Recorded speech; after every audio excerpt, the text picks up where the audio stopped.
ওই দেখ মাম্মি লোক কি করতেছে হাততালি দাও সবাই একটা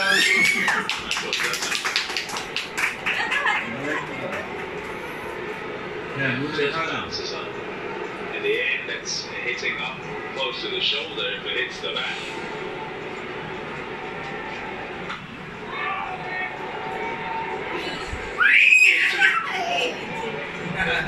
Over.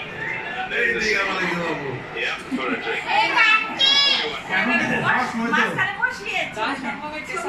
আমার কি যে বন্ধ বন্ধ করে আমার ফোনের বিদেশ থেকে টাকা পাঠায় এত টাকা ইচ্ছা করে আবার বাড়িতে কাটতে পারি এই লেনদেনের কোনো খরচ নেই সব free Dutch Bangla bank agent banking Dutch Bangla bank আপনার বিশ্বস্ত সহযোগী টাকা পাঠান বৈধ পথে টাকা পাঠান রকেটে বৈধ পথে রকেটের মাধ্যমে বৈদেশিক রেমিটেন্স পাঠান ও সাথে সাথে শতকরা 1 লাখ বোনাস গ্রহণ করুন সাথে সাথে শতকরা 1 লাখ